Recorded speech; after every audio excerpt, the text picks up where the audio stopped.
Boa noite, cumprimentar todos vocês com a paz e graça de Jesus. Desde já um grande beijinho para os nossos jovens, um beijinho da Vera, da Isabel, do Dominique, e queremos vos dizer, continuamos a orar por vocês, tenham coragem, tenham ânimo, porque acreditamos que logo estaremos juntos e unidos na casa do Senhor para cultuar ao nosso Deus. Nesta noite eu quero começar com uma frase dita por um pastor amigo num dos nossos acampamentos, e vocês vão se recordar quando ele dizia: até quando Deus tem que gritar para ouvirmos a sua voz. A questão aqui não é a voz do Senhor, porque Ele continua a falar. A questão aqui é o ruído que está à tua e à minha volta, que nos impede em momentos de ouvir a sua voz. Muitas vezes queremos o anjo, queremos algo sobrenatural e sabemos que isso é possível. Mas Deus fala de forma tão detalhada no nosso dia-a-dia, através de circunstâncias que nós muitas vezes não entendemos. Deus fala através da palavra, do Espírito Santo, Deus fala através de sonhos, visões, mas Deus também fala através do cão, do gato, do filho. E atenção que aquilo que eu estou a dizer é bíblico, porque Ele falou através de um galo, de uma mula, então precisamos estar sensíveis ao Espírito Santo. Nesta noite, o Senhor falava algo ao meu coração durante a semana, em mais uma viagem. Vocês sabem que as viagens são longas para o Alentejo, e o Senhor fala muito ao meu coração através das viagens que eu faço. Eu, quando vou para o Alentejo, a velocidade com que eu caminho é sempre a 110. Poderia caminhar a uma velocidade maior, mas eu entendo que o carro que eu tenho, ao caminhar a uma velocidade maior, mais cedo ou mais tarde iria ficar sem ele. Eu sempre gostei muito de carros, e por mim muitas vezes passam grandes carros, Ferraris, Porsche, e muitas vezes até de noite fazem sinais de luz, porque a velocidade que eles vêm é tanta e eu só vou a 110. E eles passam por mim a grande velocidade. Os meus colegas também, de trabalho, de valor, passam por mim e às vezes até parece que vais a dormir. Mas a questão não é o vais a dormir, a questão é que eu sei aquilo que eu carrego, eu sei o carro que eu levo, e aquilo que eles dizem, os outros carros a passar, não faz com que eu aumente mais a velocidade, eu torno-me constante. Eu queria que vocês sublinhassem esta palavra constante e já vão entender onde eu quero chegar. Mas a grande questão, a grande verdade é que a velocidade com que eu caminho na autoestrada é a mesma velocidade que eu caminho na estrada nacional, e a rotina desta viagem nunca me fez entender isso, por ser rotina, fazer muitas vezes esta viagem, mas o Espírito Santo falava ao meu coração desta forma. Enquanto na autoestrada o limite é 120 e eu caminho a 110, na estrada nacional há momentos em que as placas apontam para 70 e eu estou a 110. Isto, se a polícia estiver a mandar parar por um radar, eu sou autuado porque eu transgrido a lei e sofro consequências com uma multa. E o Espírito Santo falava de forma bem simples ao meu coração: Fábio, da mesma forma, tu és constante na velocidade que sais da autoestrada para a estrada nacional, que te pode fazer a transgredir a lei e a sofrer consequências, assim é todo aquele que caminha comigo de forma inconstante, ao qual pode transgredir a minha palavra e sofrer consequências não só terrenas, mas também eternas. E eu quero-vos fazer uma pergunta nesta noite: como tem sido a tua caminhada com o Senhor? Uma pergunta também para mim, o Espírito Santo. Tudo o que eu estou a partilhar com vocês primeiramente é para mim. Temos sido constantes ou inconstantes? Uma caminhada de forma inconstante pode paralisar o teu crescimento no Senhor e até te pode levar mesmo a desistir dos planos e dos propósitos eternos de Deus para a tua vida. Eu recordo-me que ao início da minha caminhada alguém me disse: Fábio, não queiras ser um Ferrari. Porque eu estava a caminhar de forma muito rápida, e além de estar a caminhar de forma muito rápida, eu estava a caminhar sozinho, porque a minha família ainda não se tinha convertido ao Senhor. E eu entendi que tinha que reduzir na velocidade para que pudesse também levar toda a minha família nesta caminhada em Cristo. Eu entendo hoje, se assim não fosse, se eu não tivesse que reduzir na velocidade da forma como estava a caminhar no Senhor, hoje certamente não estaria nos caminhos do Senhor. Aquilo que eu me tenho apercebido com alguns jovens, são jovens que caminham tão depressa a 160 como a 60, como muitas vezes deixam o carro estacionado. Obviamente que eu estou a fazer uma ilustração a esta caminhada cristã. Muitos jovens caminham de altos e baixos. Muitos jovens estão depressa, estão cheios de Deus, como tão depressa estão cheios de outra coisa que nada tem a ver com Deus. Muitas vezes têm vontade de ler a Bíblia e de ir à reunião de jovem ou ir ao culto, como de outras vezes não têm. Eu quero dizer que incircunstância não tem a ver com sentimentos ou emoções. Incircunstância tem a ver com decisões e escolhas em cima daquilo que tu acreditas, independentemente das circunstâncias externas ou internas. No dicionário, o dicionário quer partilhar com vocês o que o dicionário diz acerca de inconstante. Diz assim o dicionário: alguém inconstante é alguém ausente, ausência de perseverança, sem firmeza, que tende a mudar de ideia com facilidade, cujas atitudes, opiniões e pontos de vista se alteram facilmente, que não possui nem demonstra lealdade nem fidelidade. Isto é o que o dicionário diz acerca de inconstância. E eu nesta noite quero partilhar com vocês 3 pontos sobre o que a Bíblia diz sobre inconstante ou constante. E o primeiro ponto que eu quero partilhar com vocês, eu escrevi aqui, a Bíblia nos adverte para a inconstância. Efésios capítulo 4, do 13 ao 14, e Tiago capítulo 1, versículo 8. O segundo ponto, e é sobre o segundo ponto que eu quero quero caminhar com vocês, porque o tempo não é muito, a Bíblia nos desafia a ser constantes. 1 Coríntios 15, 58. Terceiro ponto, a Bíblia nos dá 2 palavras-chave para vencer a inconstância. E essas 2 palavras-chave estão em Tiago capítulo 1, do 1 ao 5, que é sabedoria e paciência, ao qual o Senhor nos diz para lhe pedirmos em fé, não duvidando. Como nós precisamos de sabedoria e paciência. Agora abram comigo 1 Coríntios 15, 58. Portanto, meus amados irmãos, sede firmes, firmeza, e constantes, sempre abundantes na obra do Senhor, sabendo que o vosso trabalho não é em vão no Senhor. Não existe maior privilégio do que servir ao Senhor. Sabemos que o nosso galardão está no céu. Mas reparem que Deus é um Deus de processo e até aqui neste versículo nós conseguimos entender. Reparem, firmeza, constante e abundante. Reparem que a palavra constante está no meio de firmeza e de abundante. Porquê? Porque eu, para ser constante, eu primeiramente tenho que ser firme. E eu, para ser abundante, eu tenho que ser constante. Mas a grande pergunta é, firme em quem? Firme no Senhor. Firme numa identidade que tu tens em Cristo. Firme num propósito que tu entendes que tu tens de Deus.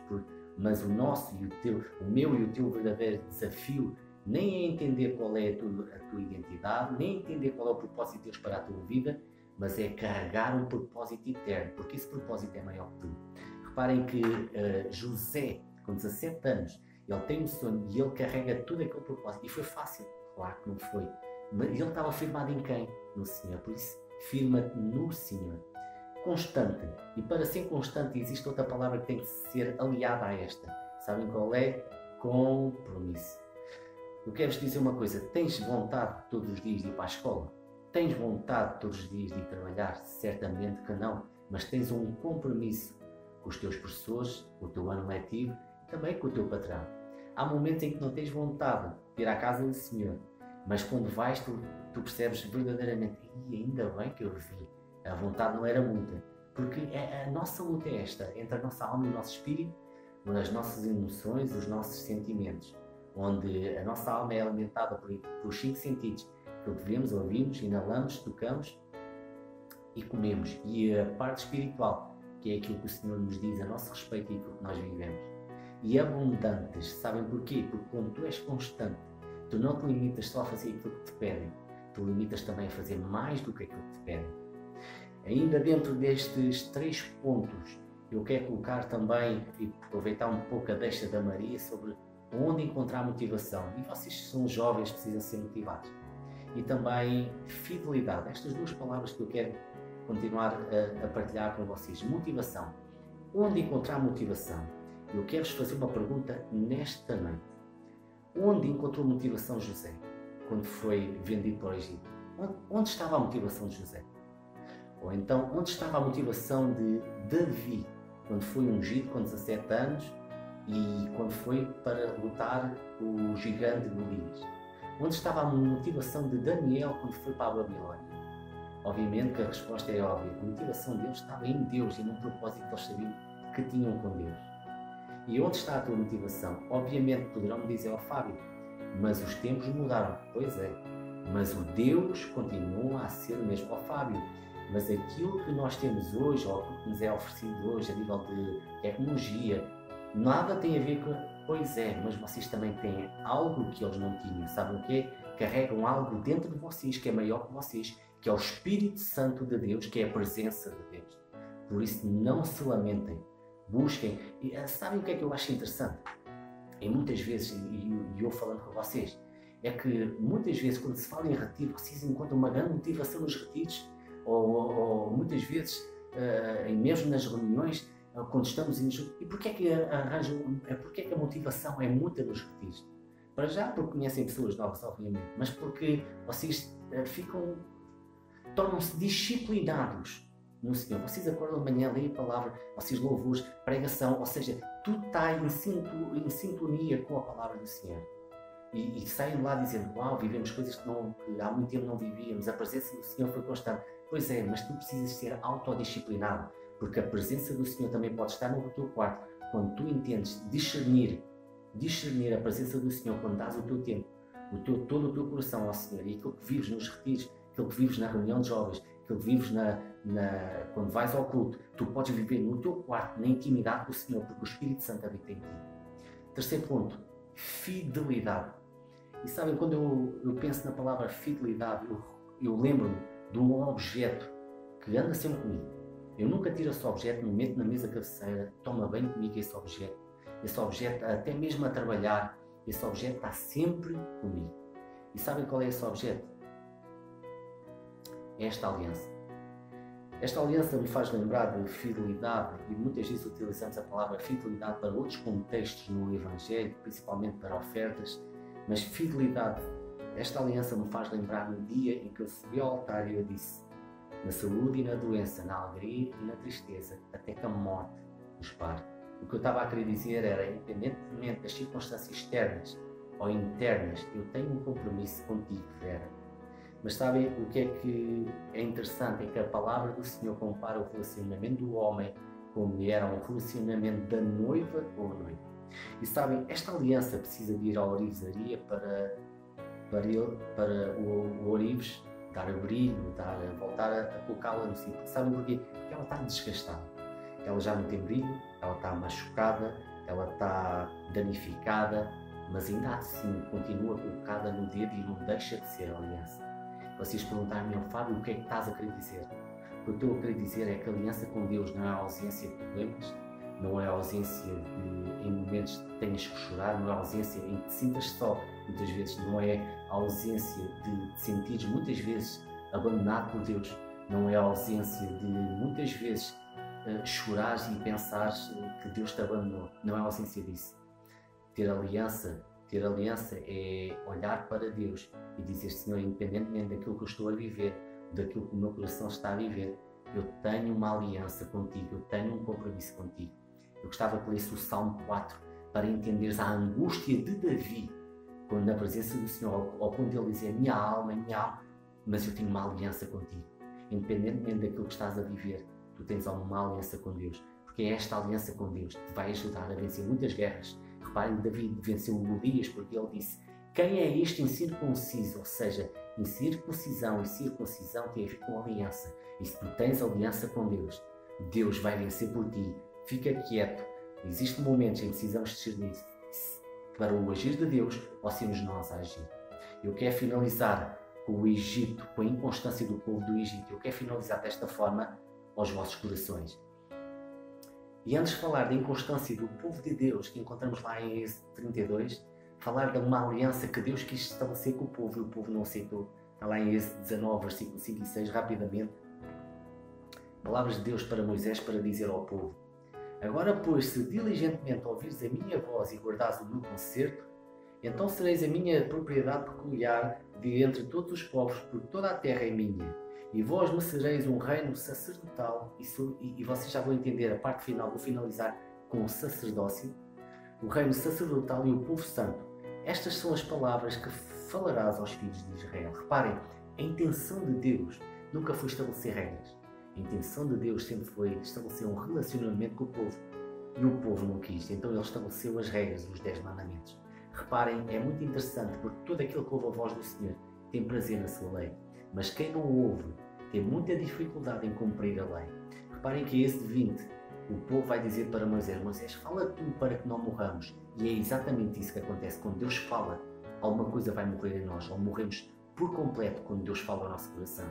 Agora, indo para esse 32, bastou 40 dias para o povo se tornar inconstante, para o povo desviar do caminho do Senhor.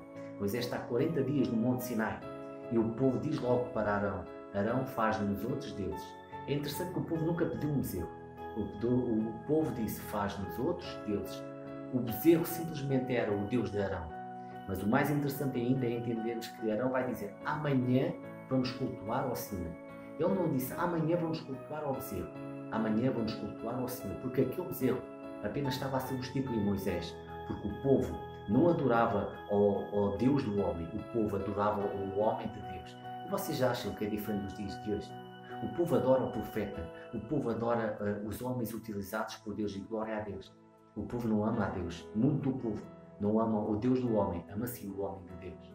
E quer finalizar com o sacerdócio, como tinha acabado de dizer anteriormente. Diz que no Antigo Testamento, todo aquele que seria sacerdote tinha que vir da linhagem da tribo de Levi, onde Arão foi o primeiro sacerdote. Reparem que os sacerdotes não se tornavam sacerdotes. Os sacerdotes nasciam sacerdotes. Não tinha a ver com a habilidade que eles tinham, não tinha a ver com aquilo que eles poderiam fazer. Não, tinha a ver com uma filiação, que era a tribo de Levi. No Novo Testamento, Pedro vai dizer em 1 Pedro 2,9: nós somos geração eleita, sacerdócio real. Reparem, assim como no Antigo Testamento, nós também fazemos parte de uma filiação. Nós também precisamos nascer de novo. Não tem a ver com a tua habilidade, não tem a ver com aquilo que podes tornar, tem a ver com nascer de novo, uma filiação. Quando aceitas Jesus como Senhor e Salvador, agora tornas-te filho de Deus, podes entrar no Santo dos Santos, tens acesso ao Pai, porque o Cordeiro morreu por ti e por mim, rasgou o véu e agora podemos ter acesso ao Pai. Uau! Sacerdotes! E finalizo dizendo que lá atrás, em Levítico capítulo 6, versículo 12, o sacerdote tinha que colocar, todos os dias pela manhã, tinha que colocar lenha no altar para que a chama não se apagasse. E eu quero dizer, coloca lenha no teu coração para que essa chama não se apague. Não deixes essa chama se apagar, porque tu és sacerdote de Deus. E finalizo como comecei. Será que estás a ser constante ou inconstante? Guarda esta palavra no teu coração. Que Deus vos abençoe, rica e poderosamente. Amém.